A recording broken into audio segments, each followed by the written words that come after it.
forecast wise, I think the euro potentially is going to potentially increase, to the 107s. I did see something today which was on that.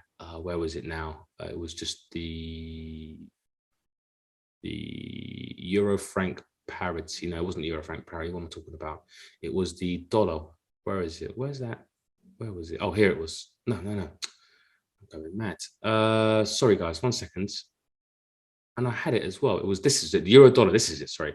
Euro dollar, peak dollar behind us says PNB Paribas. So the dollar is very richly valued, euro at record undervaluations. And so ECB Fed divergence to boost euro dollar. And this is a concept that I think, again, needs to be repeated, which is that the Europe, at the moment, and this is the headline as well, Lagarde joins ECB officials in signaling July as rate liftoff.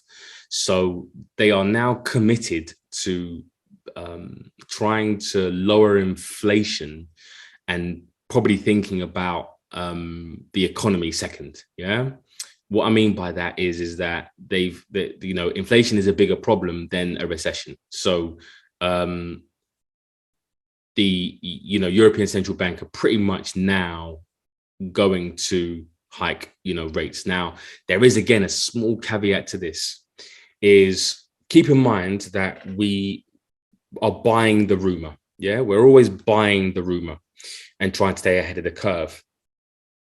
The European GDP has just come out for the first quarter, and so it's bad, but it's not. It doesn't paint the full picture of the effect of the Russia-Ukraine conflict, right? And what it's had on the European European economy, right? So they're taking the first quarter readings based off of pre-war, the second quarter readings, basically from January, February, March. Sorry. First quarter readings will be from March, April, May, or April, May, June. I think it's April, May, June, right? That will start to then encompass the effect of the Ukraine war on the economy. So I think they have a little bit of breathing room when it comes to convincing the market that they're going to hike, because the data for the European economy, as far as the GDP, doesn't come out until for another maybe 2 months. Is everyone following me, by the way? Is everyone following what I'm saying? Yeah. So with that being said, because the data, is lagging a bit and they're leading with their interest rate hikes, you could see, and this is an excuse as well for example, for liquidity, right? From a liquidity perspective, because, there are obviously massive traders in the market. There are big traders in the market that will, do have stop losses way bigger than, we as retail traders. And what you could start to see is prices pull back to that 107, which actually isn't that high, right? 107 is around here, and 110 is somewhere around here. So that's just a a decent pullback, if you know what I mean, to these levels. So you could see something like this start to happen. And the reason why that is because rather than there being a divergent, policy, right? Whereas, the euro and the dollar were diverging in policy for ages, right? For well over a year, you're starting to see that, because the Fed were hiking rates or looking to hike rates, and Europe were behind the curve.